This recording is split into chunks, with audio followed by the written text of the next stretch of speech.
Hi. Wow.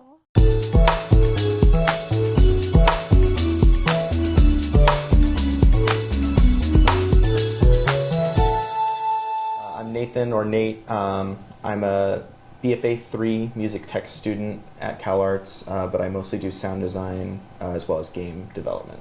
So. Hi, my name is Eden. I am a BFA 1 film major here at CalArts, and I mostly do production design. I work in the art department. I'm Mark Mangini, and I'm a working sound designer, re-recording mixer, lecturer, artist, and advocate for sound as art. Hi, I'm Maggie. I'm a BFA 3 in the Experimental Pop program. I'm a sound designer for animation film.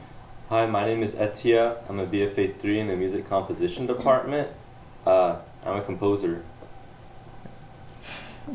That was not said with conviction. I want to take you, Etia. I'm a composer. Is that better? I'm going to give you the line reading.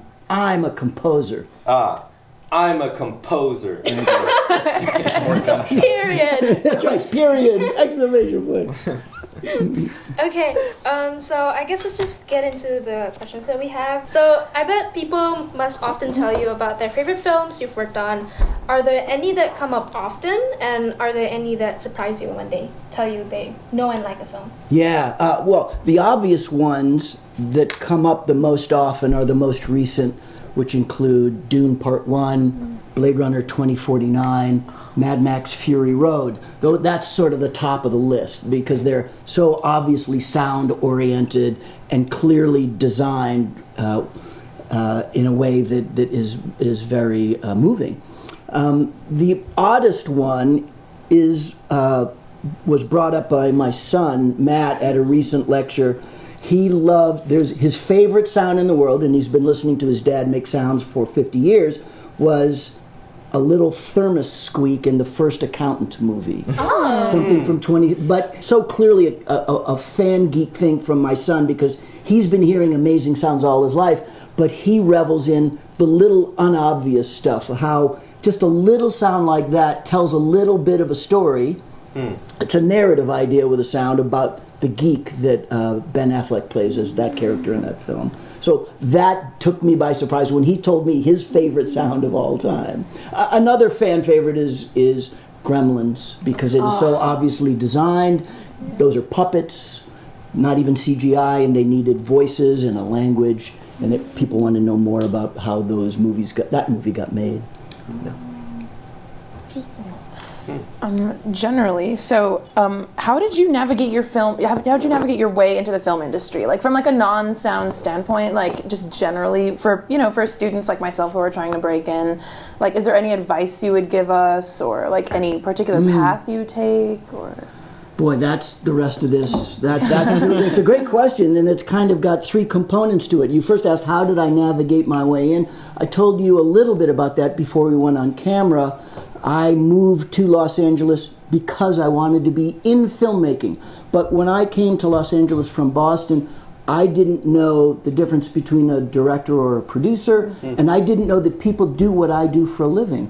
I simply came with the passion and the zeal to be in movies in whatever possible way, and that was driven by having seen the Academy Awards in 1976. And all of a sudden it dawned on me, and as I said earlier, I was making stop motion and claymation films as a kid. My dad had given me his 8mm film camera, and I just started making stop motion movies. And cinema was the thing that, when I reflected on it, took me to another place. I actually would go on to college and study foreign languages, which I thought was I thought I needed an academic career, but I didn't understand my own inner kind of like soul that wanted to just make movies every day. But I thought I had to follow sort of a prescribed pattern of graduate high school, go to college. Right. So I followed that, and it was in my sophomore year that I saw that Academy Awards show on television. I realized, no, I got to be in movies. I got to do something. And so I almost intuitively, I didn't even have a plan. I just said to my mom and dad, I'm dropping out of college. Sorry. I know I shouldn't preach this at a university of this caliber.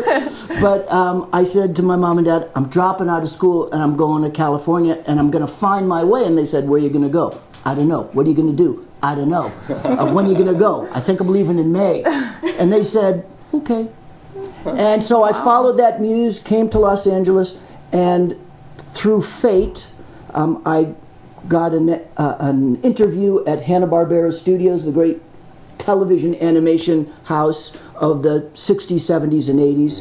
And they didn't have anything for me in animation, but they offered me the possibility of being in a training program in the sound department, and if I did well in the training program, they might offer me a job. And all of that would come to pass. The networks ordered a lot of programming that year, and they called me and said, come and work for the studio. And I was one of 4 people hired.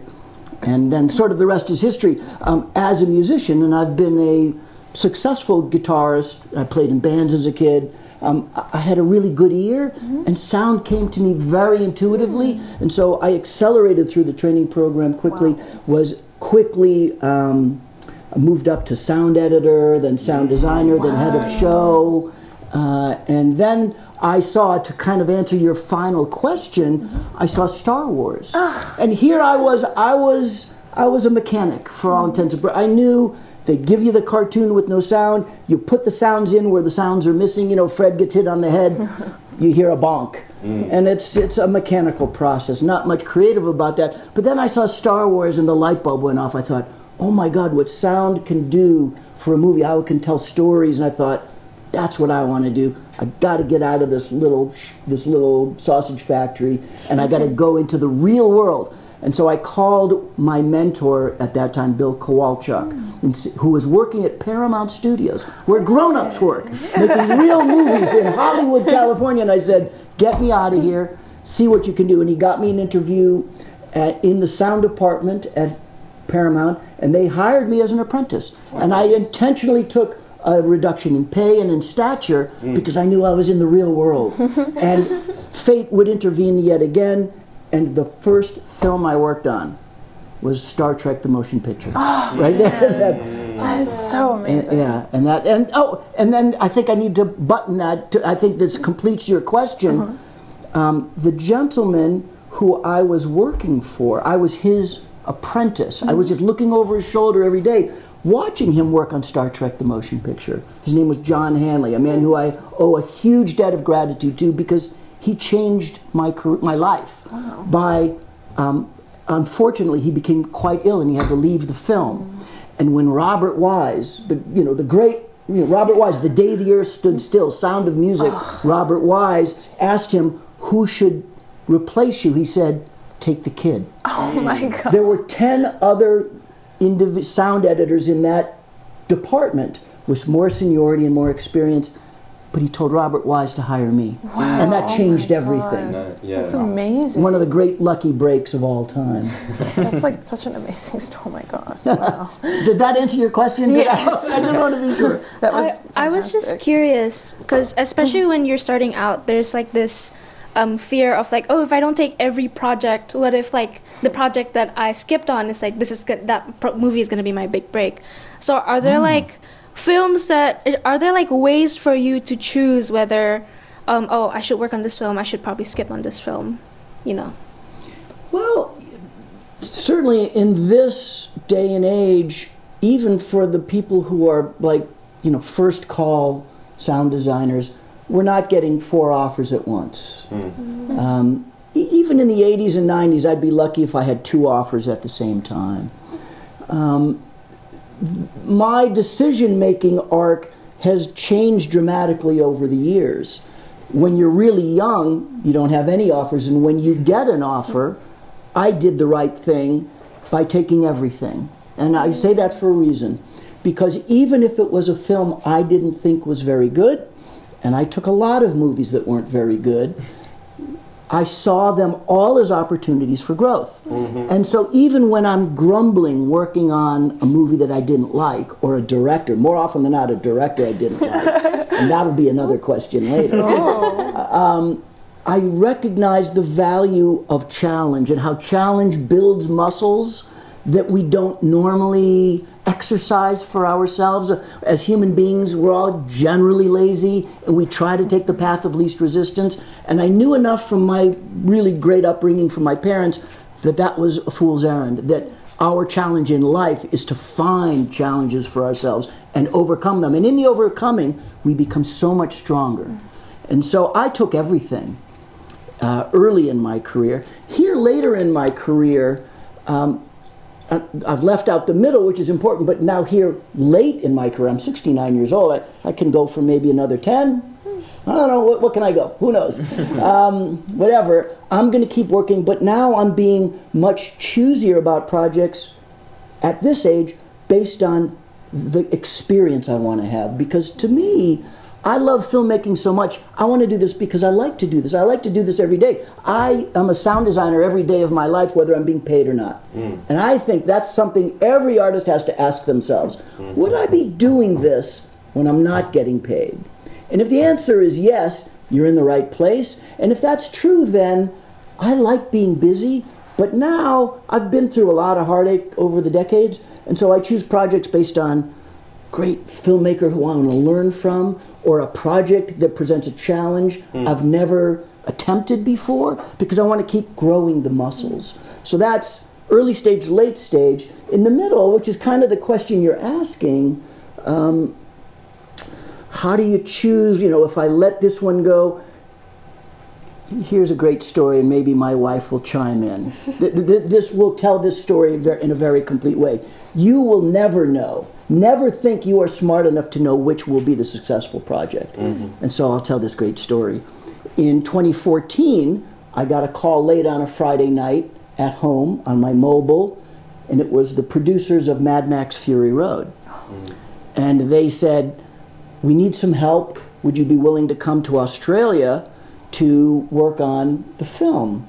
And my mind started racing because I didn't like the previous Mad Max film. I thought Beyond Thunderdome, just to be gracious, was not good. And I thought, do I want to leave home for months, work with crews that I don't know and don't feel comfortable with, on a film that might be even worse than the last one? And that's what's racing through you can see where I'm going with this. And so I put my hand over the phone, hoping, because my wife and I were in bed, hoping that I would get the wife excuse. I would say, hey honey, they want me to go to Australia. And she knows she can hear the tone of my voice, I don't really want to go. I said, should I go? And she said, you're going. and so I lifted my hand off the mouthpiece and I said, I'll be there Monday. So that, in a way, kind of full circle answers the question, which is, I was dead wrong about Mad Max Fury Road. So never think that you are smart enough to outthink what's going to be the most important film of your career, because I could have been dead wrong, and thanks to my wife, Anne, who's right over there, turned the camera, I got to work on a film that would become my first Academy Award. So how wrong can a person be in that assessment? Does that answer the question? Yeah. To follow up with what we were saying just now, how has the process of sound design changed for you as technology evolved? Because I remember I was taking this class here at CalArts, and we were talking on how modern recording devices and modern tools reduce the amount of background noise. So is there a need, or kind of I don't know, do you add more stuff because there's less noise in the film itself? Just the opposite. My goal as a sound designer is to find focus. And so my job, the instinct as sound designers, or a designer of anything, is in art and in music especially, we tend to we think more is better. And my goal is to reduce. I try to reduce. Sometimes I will design thick and wide, but I know the ultimate goal is to reduce all of it down to its most essential components. And that's the job of any artist, is to find what are we saying narratively, and with how many sounds do we actually need to say what we want to say, to tell the story that we want to tell. And that's true of not only sound design, but sound mixing. Sound mixing, as you probably know, we as sound designers, burden mixers with all these tracks, and they're literally wading through stuff, trying to figure out what the focus is. The great mixers know how to get to that really quickly. So you asked it in the context of a technical question. The fact that modern equipment, digital equipment, has less noise, thus creating a level of clarity that might perhaps enhance our sounds. I would argue that's if that's the way you're thinking wrong about sound design. Sound design is first and foremost storytelling. We tell stories with sounds in the same way that a cinematographer tells story with light and shadow, focus and obscurity. They're using their tools to make a point about the characters and the drama, right? They're not leveraging a zoom lens just because it's a zoom lens, because it affords them, as a cinematographer, an opportunity to say something about the movie. And that's where we should be focused first and foremost. If clarity through noise reduction is valuable, that will present itself at the appropriate time, but it should never be the primary focus of what we want to do. It has to be about servicing the movie before everything else. I always do this, I point to an imaginary screen and I say, we are beholden to that before everything else. My goal is not the success of Mark Mangini, it is the success of the movie. Okay, so something about CalArts is that they promote a lot of experimentation. It's very much about finding your path as an artist, but also working as an artist without a studio attached. So they really want you to work in galleries and kind of self-promote. And my question is, with the retrospective standpoint, how do you approach studio film versus indie film? And what would you advise? Would you advise going into the studio system at a young age? Because personally, I work in the art department. I love production design. I think that's very important to work in larger settings. And I wonder, is that something that you would recommend for someone my age, or would you recommend staying in indie film and working your way up, to say the least? I would say I'm going to piggyback on something I already talked to you about, which is the idea of strengthening your muscles. Yeah. I think you want to and need to do both. Okay.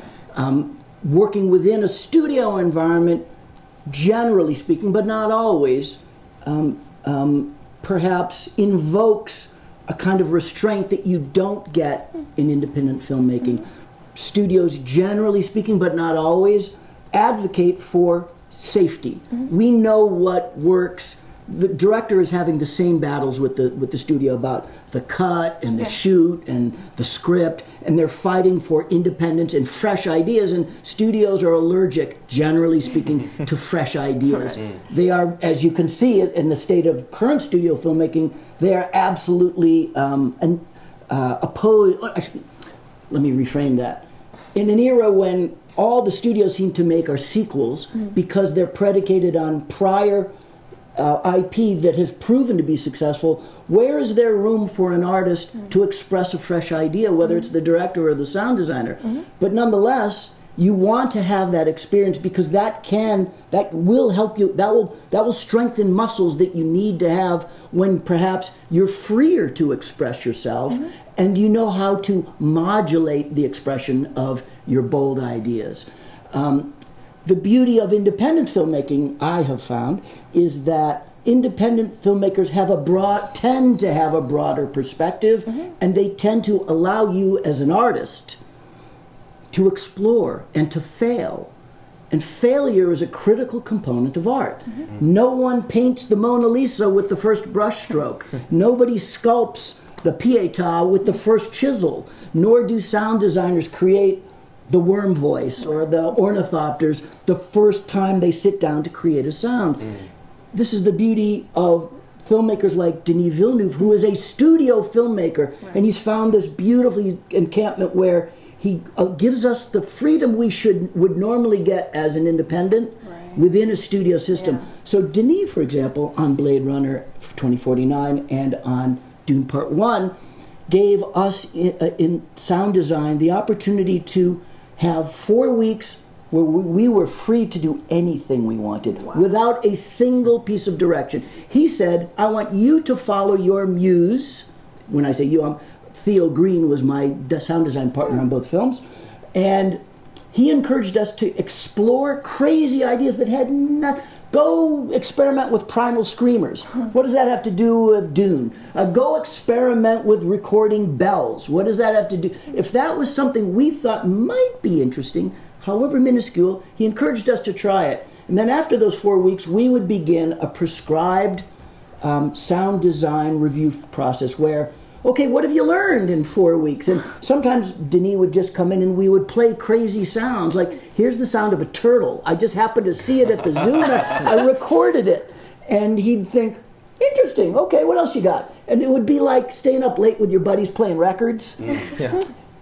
All you were doing was just, hey, did you hear this song yet? This is what we were doing with Denis to start triggering free association. And from that free association, as you know as an artist or a graphic artist, that creates pathways that you didn't think of. Now you're riffing off each other. Hey, what if we tried this? Now, after 4 weeks, we've listened to stuff, we've had some fun, and he still gives us another 8 to 10 weeks of free reign to follow his vision. Okay, I want you guys to start on the voice of the worm.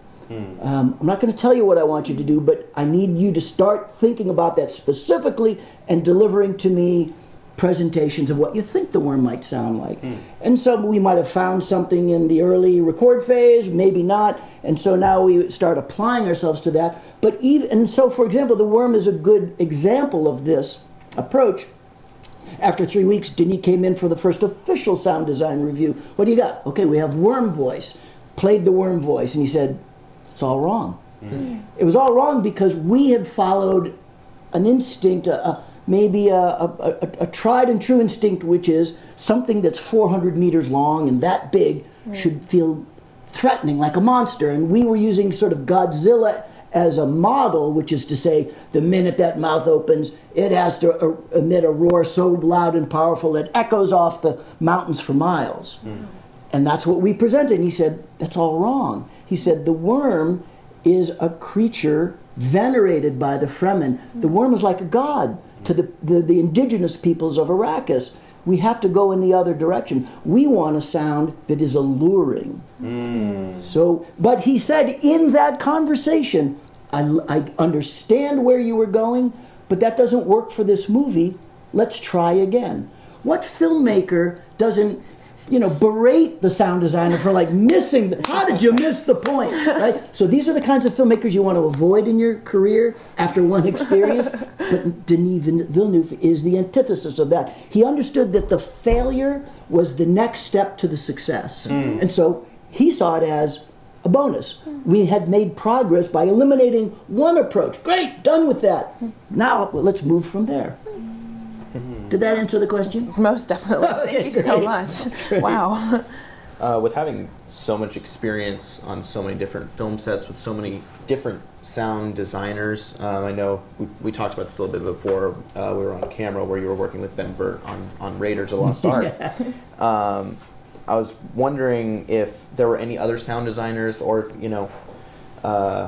people who you've worked with who remain a deep influence on your workflow or on the way that you tackle sound design, either philosophically or actually from a technical standpoint, and in what ways that still impacts you and what you do today?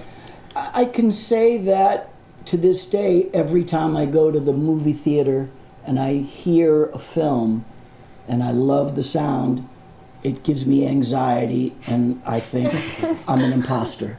I'll never do something as good as that. So for me, movie going is a part of my ever-evolving process of trying to learn and get better. So I'm constantly learning from every sound designer. I mean, not just on the blockbusters, but on the simplest of films. I'll always learn a new technique that I would never have thought of.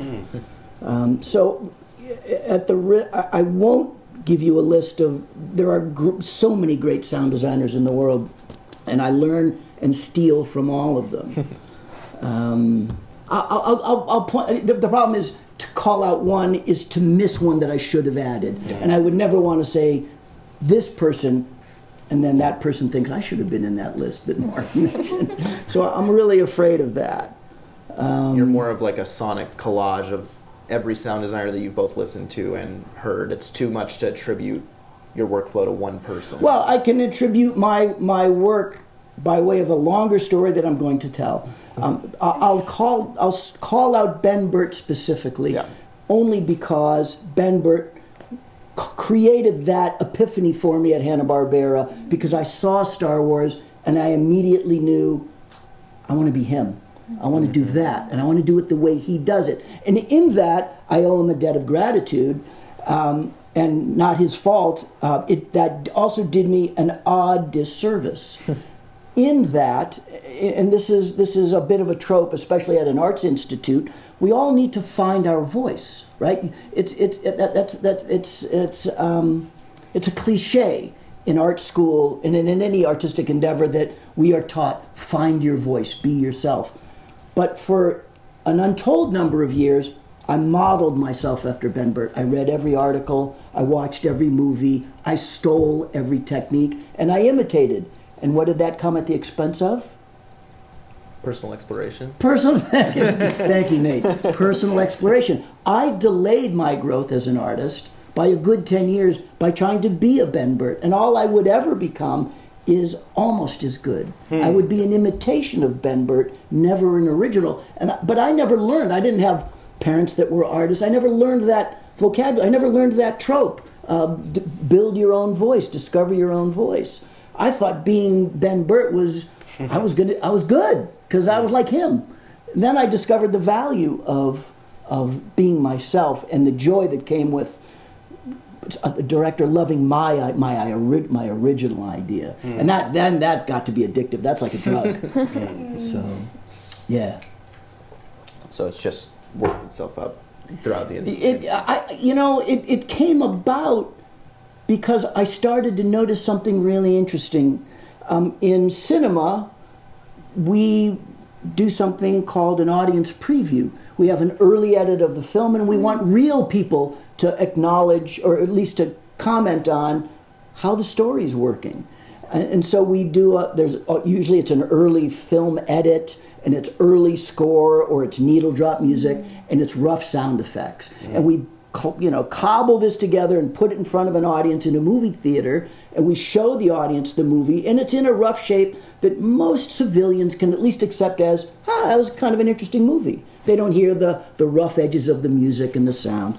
And at the end of that process, they hand out cards, and they do interviews with the audience, and they ask them what they thought, what worked, what didn't work, and why. Because they need to know if they're going in the right direction from the people who will see the movie, not from other filmmakers who often have a biased opinion of a movie at that stage.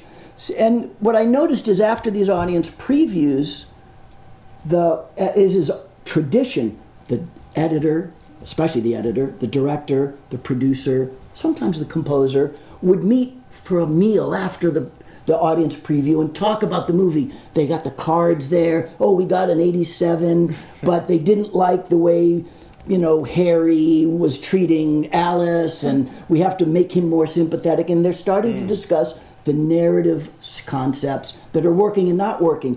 What I noticed is that I was always at those previews too, and all the department heads, producer, director, composer, editor, went to those meetings, but I was never invited. And I started to realize, I asked myself, why was I left out?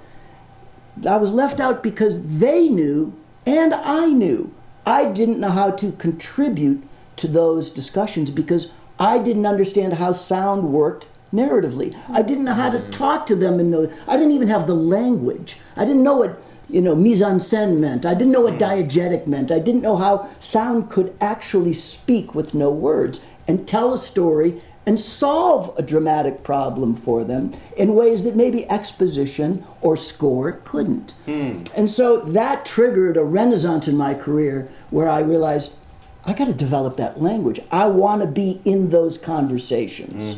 And that was a big trigger for me. That caused just sort of an acceleration of my understanding of how sound works as narrative.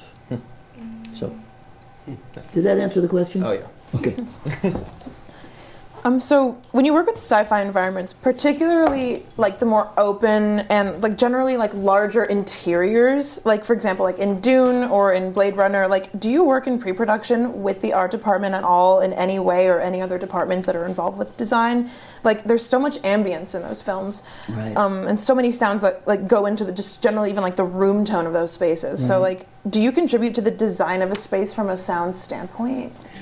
It's rare, but in the hands of progressive filmmakers like George Miller, Denis Villeneuve, and others, I have yet to work with production design in pre-production, but I have worked with writers and directors in pre-production and began the process of either designing sound, I'll tell you a great story about that, or commenting on how sound might influence the script. So, for example, on Dune Part 1, Denis came to me in pre-production. He had sent me the script, and we met for lunch. He said, we're going to start shooting. What did you think? And we started talking through it. And the first thing that occurred to me is that in the script, when you're on Arrakis and talking to the Fremen, the indigenous people, they speak the language of Fremen.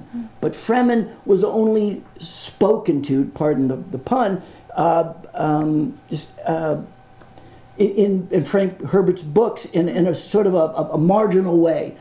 But in the script, when a Fremen person spoke, the dialogue was written in English, and it would be captioned saying "spoken in Fremen." And I said to Denis, if you do this, we're going to have to bring those actors back and do ADR with them, and they're going to have to put Fremen words into English mouths, and those shapes. It always comes off as an artifice. It will feel not real, and it will be cheapened because of it. So I said, we need to invent Fremen now and have all of these phrases, this scripted dialogue translated into Fremen, and then we need phonetic versions of it for the actors to practice. And I said, and I know the perfect dude.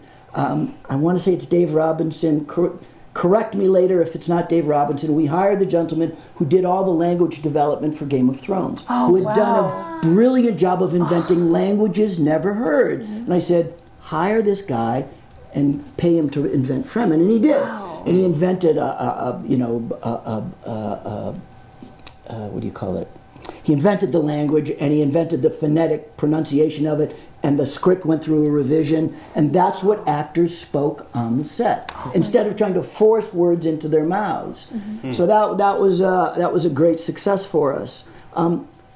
As the film was being shot, Theo and I were designing sounds as they were being shot. And we were and this is a very progressive idea that is starting to take hold. And I'm trying to teach at film schools around the world. Because Denis understood that the full circle was director directing, editor editing, composer composing, and designers designing. Those are sort of the four horsemen of the apocalypse that dramatically influence the shape of the edit as a director is shooting. So we were designing as they were shooting. Hans was composing as he was shooting. Joe Walker was editing as he was shooting. And so it would come to pass that they had shot the sequence we call the training montage, where Paul Atreides and Gurney Halleck teaches Paul how to use the shield and how to protect himself. And so we had shots of them, faking the thing, and as if the shield protected the wearer, but you didn't see anything. And so VFX had storyboarded some things, and they had designed this sort of visual cocoon like you would see, like a protective energy shield. And Theo and I designed the sound that's actually in the film before they had that mock-up. And we sent it to Joe, and he edited it. It was this sort of stuttering noise. And Joe edited just as, you know, Paul would try to strike Gurney, it would almost come to him, and you'd hear the and then it would go away. And from that, we developed a couple of interesting ideas that drove all the VFX. VFX untraditionally followed sound. Sound drove all the visuals you see in that sequence. Denis then had Joe turn over that cut to visual effects. They animated what would be a little glow, but a glow that stuttered. Instead of like an energy cocoon that would go and permeate the entire scene, kind of taking the excitement out of it. Theo and I had surmised that the shield only needs to present itself when it has to protect the wearer. You don't even have to see it all the time. That was our idea, not visual effects, not storyboard. So visual effects animated to our stutter, but then they added like a little sparkle to it. They made it better, sent it back to us. We made a sound for the sparkle, and then we added another sound for the decay of it. Then they added a glow that diminished. And so after 13 iterations, sound and VFX, hand in hand, made a beautifully symbiotic sequence by designing with intention during production. Wow, that's amazing. That's so amazing. I was just curious, so were you on set for that scene, or were you like sent? You were No, sent? Joe just sent us the sequence in a rough, and here's the beauty of all of that. As Joe heard the sounds, you know, Theo and I would just design these sounds in the abstract, edit them in, and we'd look at them, and then we'd send them to Joe, and Joe would realize, I held on the shot too long. So it's driving visual effects and the edit all at the same time, and it's all symbiotic. So Joe would send back the edit with the scene a little bit shorter, and then we realize, oh, now if Joe's going in that direction, the sound has to do this. And so it was this whole symbiotic, you know, interactive creation loop that made it feel very authentic. It's amazing. Yeah. Yeah, we did that a lot on Blade Runner and on Dune. Sound would drive the edit or vice versa. Wow. I also just love that you call Hans Zimmer Hans, like casually. He's just a dude. Yeah. Well, you know, it's who do I still call Mr.? I do have respect for a lot of people. But in filmmaking, I feel like everybody's a family. I don't know if I refer to anyone in filmmaking as Mr. or Mrs. or Ms. or whatever. Now I'm going to get into pronoun trouble. All right, let's change the subject. I'm glad we were just talking about the relationships between you and then the other creators. And so I wanted, should I hold this closer? So from a composer's perspective, I find that communicating with sound designers and communicating with mixers can be different, even if the fundamental idea of serving the film stays consistent or constant. From the perspective of someone who's worked in both sound design and mixing throughout your career, does your relationship change much between working with a composer as a sound designer versus working with a composer as a mixer? And is there anything specific you find that you have to keep in mind while working with anyone from different parts of the soundtrack? Well, to go back to something I said a little bit earlier, my goal is the goal that everyone on the team should have, which is that the imaginary movie comes first. And if you are able to set aside your ego long enough to respect that idea, we're all going to pretty much agree on what the right thing to do is. It's those individuals on the team, and they're not just sound designers, although they most often are. You know, when you think of, as a sound designer, the amount of time you spend in the studio, like, building this coolest sound, and then you put it up on the screen, and the director's there, the composer's there, and everybody, the editor's there, and you're all looking at it, and like, you keep making it louder, and it's like, it's just not working. It's really hard to let go of something you've spent 2 weeks on. That takes an extraordinary amount of self-discipline. And that's the lesson, is to develop that sense of discipline, to always make the movie. I'll say it again. I'm not interested in the success of Mark Mangini, hence my sounds. I'm interested in the success of the movie. And that makes me a filmmaker. That makes me a stronger filmmaker with a capital F, because I'm thinking about what's working for the story. And sure, sometimes in the studio as a composer or as a sound designer, we come up with brilliant stuff, and it's hard to let go in the mix. and sometimes it isn't obvious. And yet, it's an important, you need to develop this really important skill. We all need to develop this skill, which is, if you think the team is missing the validity of your viewpoint, you need to stand up for it. Not because you are the composer, but because it's what's right for the movie. So I found the mistakes that I've made in a mixing studio when I tried to advocate for a sound or an approach, as a mixer even, is not, I like this. That's getting you nowhere. What does get you somewhere is to state, here's why I think this music cue is so important. When I repeat this theme, it's a callback to something I established back in scene 17. And by repeating this theme, it invokes a feeling in the audience of revisiting a painful moment for our protagonist. Mm-hmm. No one can argue with that viewpoint, because what you're saying is, this is what's best for the movie, and that's the way I see this working. It will never work if you just advocate for, oh my God, do you know what I went through to write that cue? That took 5 weeks. And do you know what I went through to put an orchestra together for that? Does any of that matter to an audience who's seeing the movie for the first time?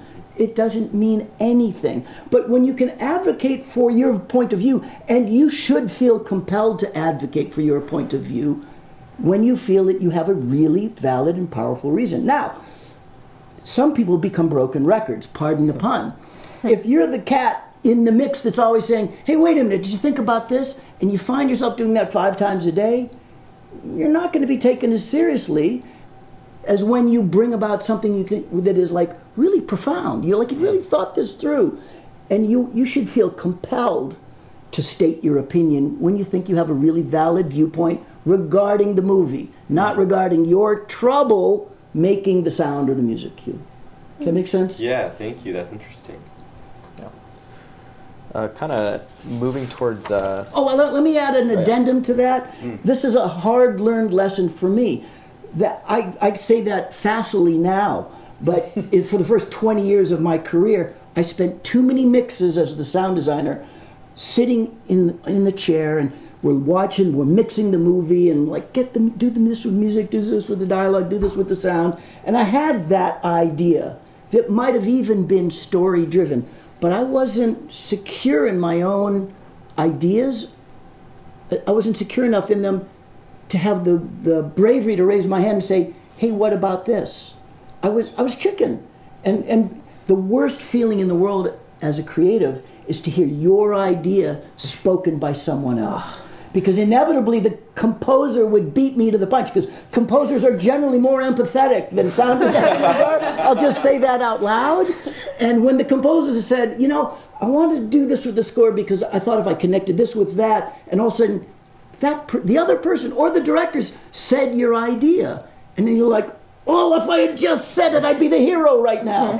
That's the worst feeling in the world, right? So, touching on a little bit about, you've worked on so many movies that have a pre-existing IP or a history, especially things like Star Trek and Dune, these like huge, sprawling series that have, millions of fans across the planet.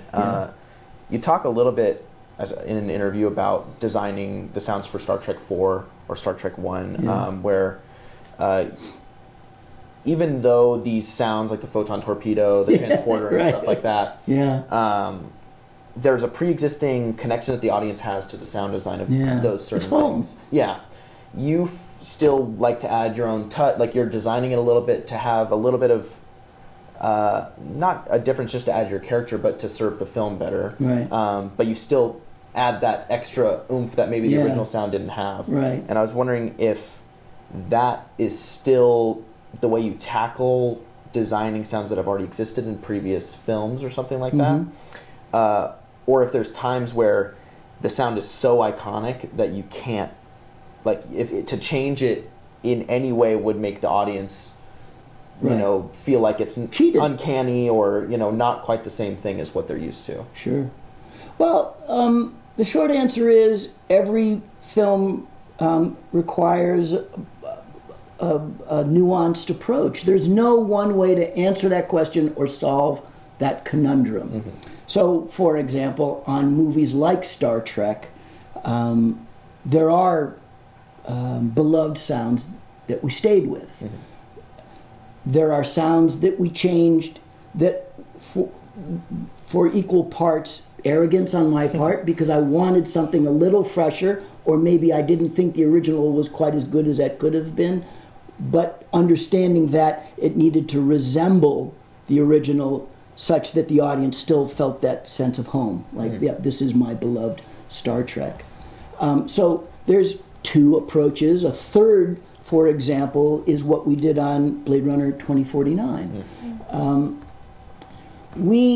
The film has no sound from the original film, but the film acknowledges their approach to sound as an homage, and I'll explain what that means.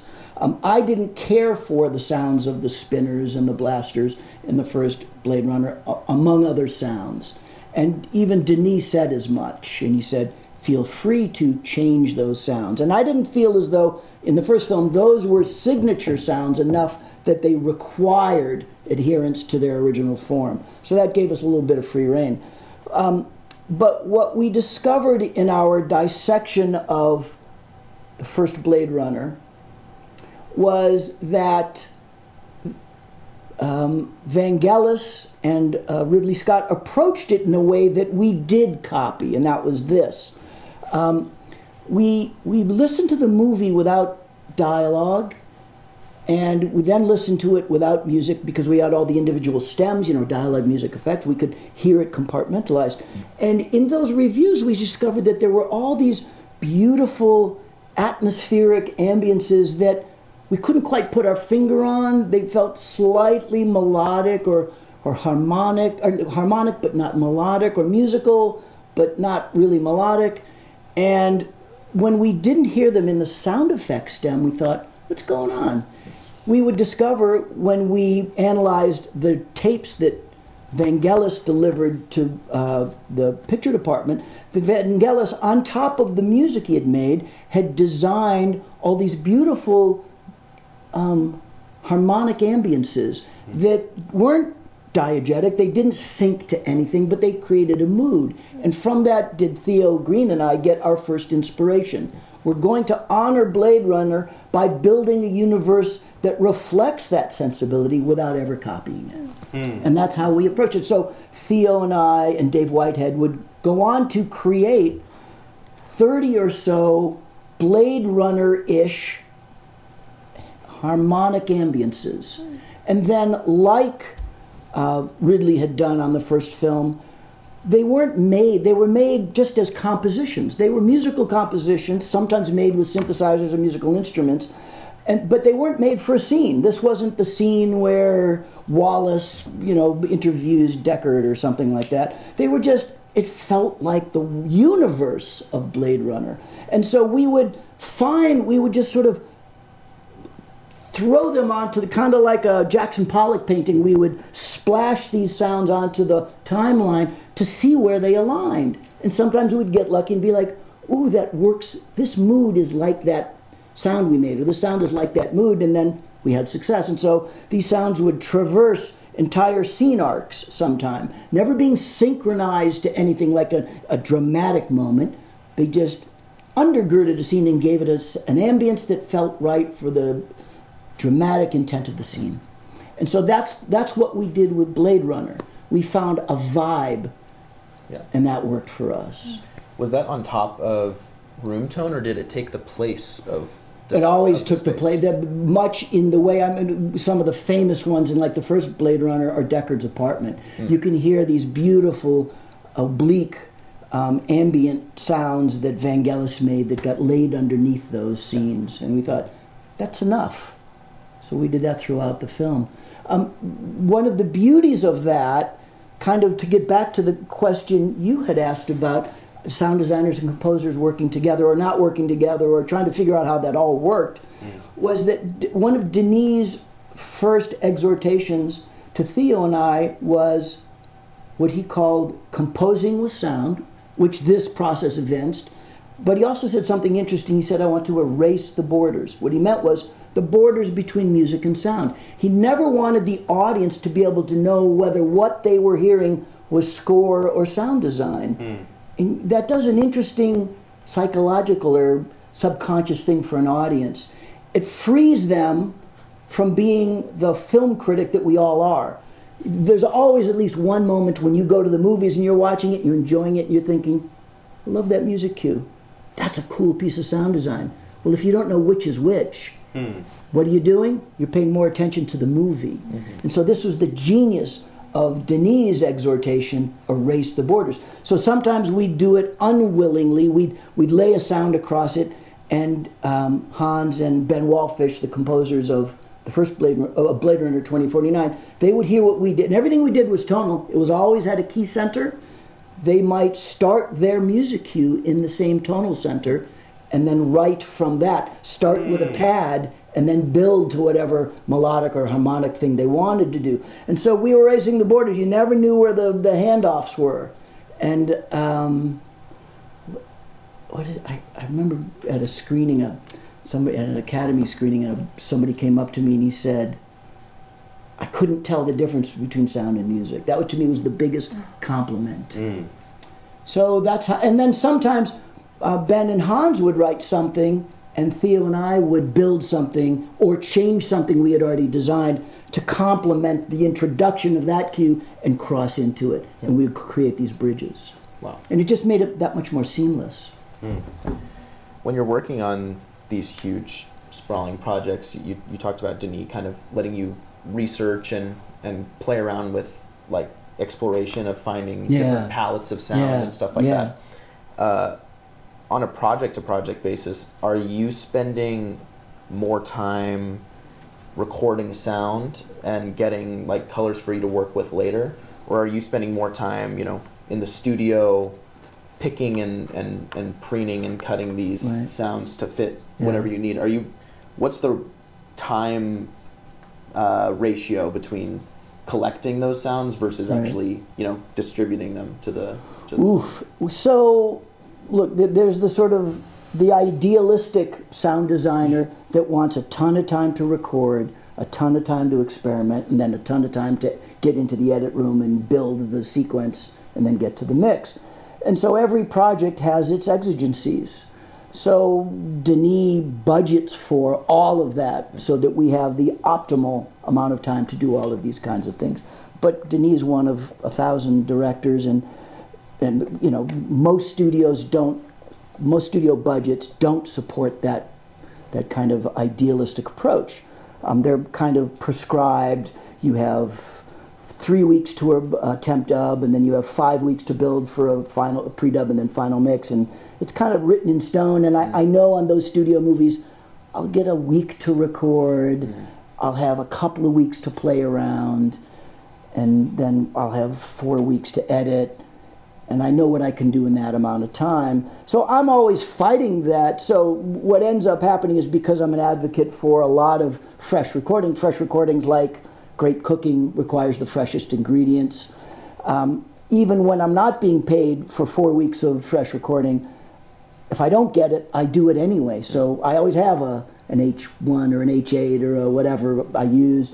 And on weekends, I'm out recording new stuff as I'm cutting sometimes, or as I'm designing. I realize, you know what I need? I need the sound of banging on the railing in my house, because it makes this great gong sound. I'm going to turn that into this bell. So as I'm designing, I'm thinking, I got to record that, and I just go and do it. I didn't get paid for that, and that's the challenge for all of us. But back to, if you're not doing this every day, even when you're not getting paid, you're not really a sound designer or a composer. It sort of fits in that with that whole sort of, I'm this Michelangelo. It doesn't matter that the Pope paid me to paint on my back. I'm going to do it, and do it to the best of my ability, because my name is on it. And so, what that means is that in an environment where the unions kind of drive a lot of my schedule and what I get paid, I find that, they say I'm getting paid to work for 45 hours and I get paid X amount. I'll take Tuesday off so I can go do something fun with my wife, and then I make up for it on the weekend, and I just go out and record. So I don't follow often a fully prescribed schedule because I want it to fit organically to what I want to achieve, which is more recording and more designing and more editing or whatever I have to do. Yeah.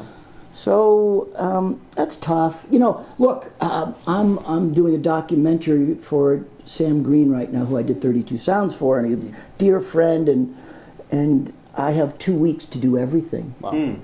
2 weeks, you know, on Dune I spent 14 months. Yeah. Wow. So, you know, you can see the sort of the spectrum. the spectrum that I'm dealing with, but I am equally comfortable in both paradigms, and I love the challenge of the 2-week documentary prep because there are design sounds Sam wants me to make, and there's sounds I don't have that I have to go and record, and I'm still figuring out a way to do all of it, and somehow, you know, if I don't have it in my library, I'll call a friend, hey, do you have one of these? I'll trade you for that. So I'm finding ways to solve the problems and make it as best as it can be. Yeah.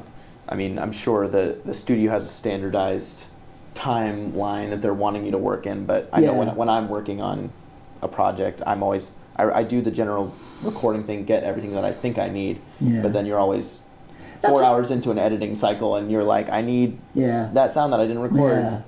Well, that's inefficient. That is my general layout, which is I'll record. I will start first with an analysis of what my needs are. I look at the project and I make a list of what do I need to record, what do I need to design, what can I not achieve in either of those that I might have to buy a library for, so that then I can sit down and edit. So that's a very logical and sensible approach to the work. Assemble your tools, build your palette like a painter. I want this to be a study in blue, so I'm going to have fuchsia, and I'm going to have whatever those colors are. Yeah.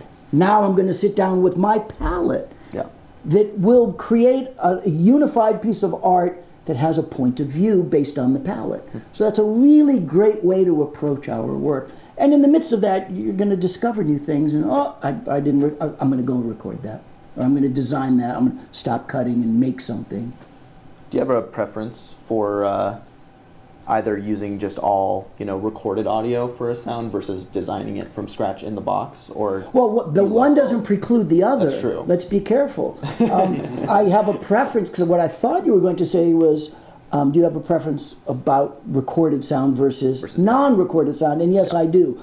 I always lean towards acoustic sound, meaning recorded sound, before I will ever lean into an electronic sound, for at least one reason, which is acoustics. If you're trying to trick the ear, or you're trying to trick the audience into believing something that doesn't exist exists in our oral universe, you're better off starting with a recorded sound versus a synthetic sound, because all recorded sound has acoustic tells that say to the brain subconsciously, by the way, this is real.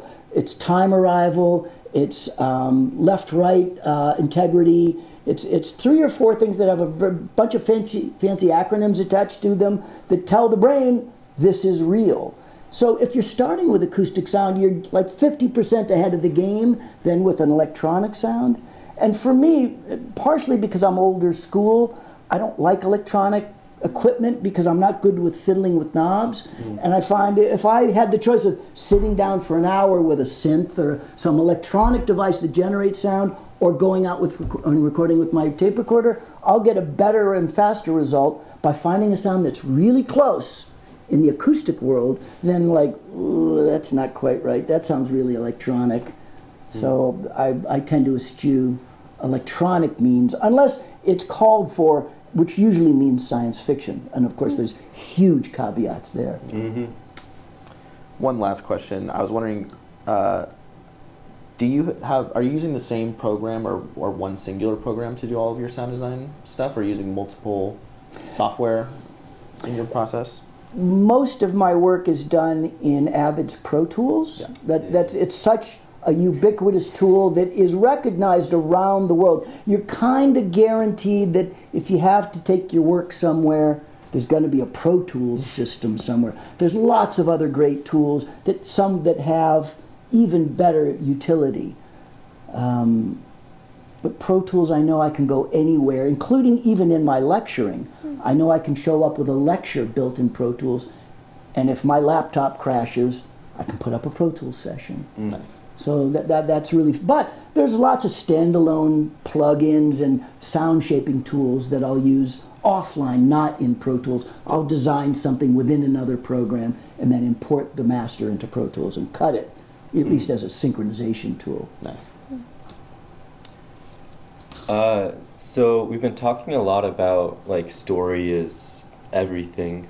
What are some other lessons you've learned early on that you're really glad you learned early? And are there lessons that you learned later that you wish you learned early on, like more early in your career? You know, one of the ones that I fought, this also took way too long for me to understand, is that we are part storytellers, but we also have to learn to be part psychologists and psychotherapists. I remember early in my career going to mixes. I was a sound designer. I hadn't begun mixing yet. And the really great re-recording mixers were really good people. They knew how to talk to the director, not only in terms of the story they were telling, but they knew how to approach a filmmaker in ways that increased the possibility of success. And I think the great re-recording mixers are great psychologists. They read a room, they read a room way better than I did. And I always thought they were just like kissing ass, or that it had to be, your skill was more important than anything. My sounds were more important than buttering up the director, because I saw it as buttering up the director, but it wasn't that. Great filmmakers of any stripe, directors, cinematographers, costumers, sound designers, learn how to communicate. And they learn how to read people. So if a director came into the room and wasn't in a good mood, you were really smart to read that right away and know the appropriate psychological approach to present something that bettered your success with it. If a filmmaker has a predisposition, like, to take a classic example, Chris Nolan loves film, he loves grain, he loves analog. So if you know that going in, your approach to Chris Nolan through a little bit of pre-research is going to get you a longer way with your success if you couch your presentations in his predispositions. If you look at a filmmaker's CV and you understand the kinds of movies they make, and you understand that this filmmaker makes movies about people with intention. A very simple idea. Not all films are made about people like that. That's one approach to filmmaking. If you understand that, you couch your work and your presentation of your work in the context of what's important to the filmmaker. So what I'm getting at is that we can have all the technical mastery that we want, but sometimes it's the ephemeral, like, psychology that will win the day for us more so than our actual technical approach. So that took a long, because I fought that. I wanted to believe that I will always be judged by my skills. And predominantly I may be, but I've neglected a few other aspects to filmmaking, including storytelling. I thought, and this is what you learn in a sausage factory like Hanna-Barbera, I thought sound was sync the sound with the picture, Johnny. You see a gunshot, you better put in a gunshot. It never occurred to me that the type of gunshot might say something about the character. It never occurred to me that in a gun battle, bang, bang, bang, bang, bang, bang, if I made the protagonist, the hero's gun, a little bit less loud or a little smaller than the antagonist's gun, that told you something. He's outmanned, and that's a reflection on his or her character. That says something subconsciously about the characters. And so once I got this idea of sound as narrative, it's telling stories without words, that was a huge leap for me too. So you have to be a lot of things as a professional in this business. You have to be a psychologist. You got to learn those skills of how to talk to people, how to read the room. You have to be a storyteller. You have to know how your tools further what's up on the screen. You have to be, in a sense, an actor. And you have to learn how to understand an actor's motivations, because when you understand an actor's motivations, then you understand how sound can complement what the actor's trying to achieve. And finally, you have to learn to be a public speaker. Sorry, I touched on this a little earlier about the horrible feeling it is when somebody else tells your idea in the room because you didn't say it. We have to get over, because we spend our lives in the dark, we are naturally predisposed to be a little less assertive, maybe a little less willing to draw attention to ourselves. But we have to, like a public speaker, learn the value of how to speak our truth in the way most beneficial for what we're trying to achieve. And so that means we have to overcome our natural reticence to speak out and speak up and do it. So we have to learn public speaking too. Four things. Those are the four. What are the four posts of the table or something? I don't know what the good metaphor is. Sure. One thing we were talking about learning things early on in your career versus later on in your career. I know that projects that I've worked on in the past that I worked on when I had less tools or less experience in the things I wanted to do, and that I wish I could kind of go back and rework those a little bit. Yeah. I'm wondering if you have any projects in particular that kind of keep you up at night a little bit, that I wish I could do this one thing different, or I wish I knew how to do this when I made this project because the outcome would be different. If there's anything that in your mind you can think Are you asking me to name a project? It doesn't need to be a specific project, but or I could never do that on camera. Or maybe something that maybe like a way that you've done things in the past that you wish you had known another way to do it, and could be technique, could be my wife and I are constantly lying in bed looking for something to watch on Netflix, and we're always stumbling across a movie I worked on, and I will always have a cringe moment in every one of those previous movies where I hear something and I think, oh my God, that's so awful. But look, we're human, we're imperfect. Yeah. We do the best this all connects in some way.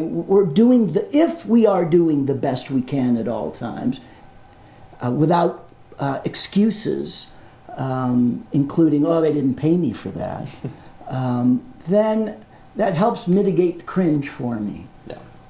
Every movie, up until even the latest, I have those moments where I've learned a new approach, but for me it's almost never technical. I never see a movie and think, if I had had X plug-in, it's never technology driven. We are artists first. We are not mechanics, and that's what I constantly have to remember, and I drive home in lectures. So the regrets I always have about past work are ones where I can't believe I'll have an epiphany and realize, oh my God, the narrative approach, this is where sound would have really driven the movie. And I realize I need more education. I got to take more acting classes. I got to take more writing classes. I have to dig deeper into what the filmmaker is saying so that I can speak better non-verbally. I have this saying that sound is cinema's non-verbal narrative. Think about that for a second. You're speaking without words. It's kind of counterintuitive, but sometimes you can be so efficient with sound and tell a piece of story that would take verbiage in exposition to say. And so it's when I miss those moments that I get the most upset. Yeah. Did that answer that question? Yeah, I know. I didn't think about the implication of naming a specific thing. So, last thing for me is going to be this is a bit of a selfish one, but I was able to work its way in. Did you have to go through the committee to approve it? It did get approved. Did it? Okay. But we talked about this a little bit earlier, but The Fifth Element is like one of my favorite movies of all time. Yeah. And so I wanted to ask a question kind of specific to that film. Yeah. And I know you worked on the taxi scene a little bit, but I'm not sure, I wasn't able to find like specifics on other scenes that you worked on or other sounds that you designed. So I'm wondering if there were any interesting anecdotes or stories from working on that particular project that you can think of. The taxi scene's a great one because we can speak about metaphorical thinking. They designed them to look like 20th century, only 20th century taxis, and yet there were no wheels and there's no propeller. They kind of had this shape and ballistics. This is a fancy word for how something moves and the way it moves. They had the taxis had the ballistics of a boat, and so we thought this. I have to tell one story to tell this story. The first challenge that Luke gave me was to design the. What was the? No, sorry, the taxis were the first sound I designed. I'm not going to tell that story. So we're designing the taxis, and Luke hadn't spoken specifically to what they should sound like. In fact, Luke didn't speak too much of anything about what he wanted things to sound like. He, as an artist and a French filmmaker, he really gave all his department heads the agency to do whatever they wanted. He trusted all of it. He hired the best in every department. I mean, witness the incredible talent that he assembled as cinematographer, costume design, all these greats. And I'm not saying that to shower myself with praises, but he evinced it in every department by effectively saying, just go do what you do. It's going to be good. So as I examined those shots of the taxis, I thought the answer was in boats. And I thought, well, okay, how can we evince 20th century taxi, which means it's probably got a V8 engine in it, but still make it feel like it moves like a boat. And I remembered that boats also have V8 engines, but they have this infinite acceleration scale. They don't use clutches and shifters that would give it away as a car. You don't need a clutch and a shift if you don't have wheels. So what we did was we recorded like a Chevy Bel Air, like an old V8 engine, so that it sounded throaty like a 20th century piece of propulsion, but we loaded it into a sampler and then used the pitch wheel to accelerate and decelerate so that it never shifted. So you could do these extreme revs, like from idle all the way up to like 12,000 RPM, which a V8 can't really do. And then we mated it with a couple of kind of synthetic, mind you, a turbine. No, we took a turbine that sounded kind of 21st century-ish, and then we took a helicopter whine, and then we took a synthesizer whine. We mapped them all to the same MIDI channel, and then we drove the taxi with the pitch wheel. So we would design in sync. We'd put up the picture, put up the synthesizer, and then you'd play a key, you'd hold a key, and then you'd just drive it as, and we just drove it around the city like that. Wow, that's how that came about. It's pretty cool. Yeah, it came out really, really good. Yeah, I never put the boat look. They're always. But go back and watch it. Yeah, I'm thinking about it, and I can think of it the moving floaty, and they're definitely. Yeah, they're just kind of, you see them sitting they're there. Moving like there's a wake and everything. It was so obvious once you thought about it. We just connected to that, which allows the audience to make a sort of a subconscious connection that makes sense to them. But then, to break our tradition, we did something that works but shouldn't work. Several times, like during the chase, and even when they come in contact with Corbin and Lilu in the cab as they're going to get away, the police come in. No, Corbin and Lilu like drive off and like, okay, we got to go chase them, and they peel out as if they have wheels. And so we thought, well, what does a space age taxi car do when it? So you probably never thought of it or heard it, but when it peels out and goes around corners, we put as if wheels were touching pavement. But the brain disconnects from the logic of it.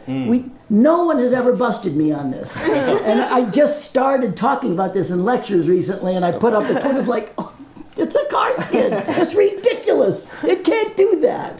But we completely connect with the idea of losing traction. Like it can't keep going straight. It's got to turn. So it's just a car skid. It's nothing else. It's so funny. Awesome. And we were just wondering if there are any projects that you're currently working on that you can mention that you'd like to like talk about, because you were talking about the Sam Green project. Yeah, I'm on a Sam Green project now called The Oldest Person in the World. It's a really beautiful documentary about aging. Sam has been, because he's a great documentary filmmaker, he's been filming for the last 20 years whoever was the oldest person in the world at that time. And of course, they usually don't last more than a year. Like 20 years ago, he interviewed a person in 2005 who was 115 years old. Most people, the oldest person in this documentary is only 117. So, you know, they usually within a year pass, and then he has to interview. Knowing this, he made this documentary the next oldest person. So we've got 10 over the course of 20 years, 10 of the oldest people in the world at that time. And it's a beautiful study on aging. That isn't about, you know, what's the obvious, what's the secret to aging and what's the secret to living the longest. It's more kind of a look at our mortality and what that all means. So that's going to come out next year. I just finished, and we don't have a release date or a distributor yet, a film called Bucking Faster for Werner Herzog. I saw that on IMDb. Did you? Yeah, I was gonna mention it, but I wasn't too sure on how you were able to talk about that one. Well, I can't speak about the story other than, which is already known, it's the true story of two British women, or UK, I think they're Irish, women, sisters who are twins who fall in love with the same man. And it's an extraordinary character study. And of course it's Werner Herzog, you know, one of cinema's masters. And that, you know, I can't really talk much more about that film other than to say to work with Werner was like being in film school every day. Wow. Had you worked with him before? Yeah, I had done two other I'd done a documentary with him called Comet or Asteroid for Apple, and then I did his previous narrative film called Family Values. Wow. Do you know it? Yes. That's also a true story. That really exists. Wow. Those are fictional characters portraying the people that he actually talked to about this story, where, you know, there is this tradition of hiring someone to represent a relative through a variety of cultural mores and fear of embarrassment. So it's really a fascinating story. But this film, we got a lot. That film, I think I cut and mixed that film in 3 days. That's how much time I got. Yeah, this film I got a lot more time. I got about 4 weeks to edit and then 3 days to mix. But only, interestingly, which speaks to Werner as this consummate filmmaker, we only final mixed with Werner for 1 day. Wow. We did all the prep. I previewed all the sound design and score with him over the course of 2 very quick 2-hour sessions. And then he just came to the final mix 1 day and we played it. He gave us notes. And that was that. Wow. But he's a man of such certainty. And I've now known him. I've also done 2 projects for his wife, Lena Herzog, a very gifted photographer and filmmaker. And so we're kind of friends. And I just knew Werner's style. And I can definitively say that working on Bucking Faster was the first time in my 50-year career where I didn't have imposter syndrome. And I didn't have the usual anxiety I have that I always tell my wife about. I don't know what I'm going to... I literally sat down thinking, I know Werner, I know what he wants. And I just designed a movie and it landed exactly the way I wanted it to land. And Werner, at the end of it, at the end of the 1 day mix, said to me, Mark, that was beautiful what you did with sound. And that validation from Werner Herzog, I'm holding on to it. I feel like this is going to carry me for the next 10 years. Okay, so to close out the episode, are there any questions that you have for us as students and people who want to get into the industry? Oh, well, I have this generalized concern that the storytelling aspect of sound, the ability of sound to speak narratively, isn't being taught or isn't being taught enough. So my question to you is, how is sound as a narrative tool being taught, or is it? My impression is, and this is cynical, is that you're taught the tools, you're taught the mechanics, and that's probably 95% of your training. Disavow me of that idea, or tell me, give me the lay of the land. For me personally, almost all of my skills are self-taught, because I was at a community college before going here. There was a sound design class, but it was mostly focused on the basics of Foley, of syncing, of the process of work. And as I worked personally, I got more into the narrative about it. I was adding details but that was self-discovery. It was like I was, the way that I first started learning is I was just ripping sound out of movies, like movie scenes that I enjoyed, and redesigning them. Great. I tell students to do that at lectures all the time. Pull my movies apart. Yeah, pull out the soundtrack and build it from scratch. It's one of my favorite things to do. Great. But as a result of doing that, like, if you're just watching the movie silently, I think it steers you to that right away. That form of narrative storytelling, of thinking. I tend to rip sound from movies I haven't seen and looking at it and thinking about, okay, what can I see in frame? What could be playing outside of frame that would make this feel the right way, or other things. Or I'll even add stuff that's like technically is non-diegetic, but theme-wise adds a color or something like that. So I do think narratively, but not once in my entirety of my education in sound have I been told to pursue that route. Well, I know that here, I know that here there are experimental sound classes. There are sound classes that teach you to use sound as the main narrative tool. And I know that there are assignments where it's strictly sound, no film. And that's like for film majors exclusively, I believe. And it's very interesting the way they teach here, because they teach that they teach every single aspect of filmmaking separately, how that one thing can drive the narrative, or how it can be experimental and not even be part of a narrative. Just a grandiose kind of piece. And sound here is very much taught, like you are taught at the beginning. I know I'm in like the BFA 1 like freshman sound class, which is a lot of fun because I am afraid of boom poles, but I've never heard that. Yeah, I don't know. Sonophobia. We have to come up with a Latin word for that. I'm afraid of sound equipment, and that's my truth. But I know that like here there are like so many experimental sound classes taught by like amazing teachers who have worked on films and who worked as sound designers, and know kind of how it can really just be the story and really just like create kind of all of the elements of film without touching video, which I think it's a great thing to pursue. So. Okay. As a composer, I'm guessing it's a little different. A little bit, but it's still. Oh, sorry. It still feels a lot like. It's really good for learning techniques and learning like, how to do these things, how to do whatnot. And then learning the storytelling aspect comes from working with like the animators or filmmakers here, and just like the passion of like, I love like Michael Giacchino's work, so I'm going to watch every interview with him. And then from there, that's where like with this interview, it's like, tell the story. This is how you can tell the story. And then from there, it's like, on this film I'm working on, I'm going to try and implement this. And then you just keep learning and learning, going back. And at least that's how I've seen it happen with me and my composition friends. Okay. I do have to say, for me specifically, my approach to making music itself has always been about the storytelling.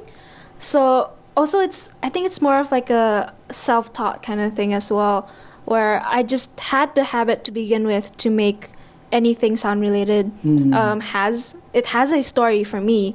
So when I'm making films, it's always in the back of my mind. I do know that at least in CalArts specifically, sound classes are very hard to get into, especially as someone who is not in the film school. And the one sound class that I did get into, it was very... I'm not looking to indict CalArts or anything. It's a general question because I'm getting to a bigger point, which is, I want that to be part of the film curricula, and I believe that not only should sound be taught that way, but I think filmmaking. I'm building a curricula for Seoul Arts in South Korea, and I am advocating that every director's program has to include classes in sound, and sound as narrative. I didn't mean to interrupt you. I'm sorry. No, I was to follow on what you were saying. I do think just in general, sound design and like sound mixing is always taken it was always taken for granted that there's always like a lack of learning it. Like I was talking with people down at the sound department, a lot of them are in the sound department because they have a music background. Like there's not a lot of filmmakers that I think have as much passion for sound as somebody who comes from like a music background. Yeah, like I know, like I've at my old school and at this school, it's kind of remained a common pattern of when I work with filmmakers or animators, the thing that they always dread doing last is sound. And Why so, is it last? Think that's about the what thing. you just said.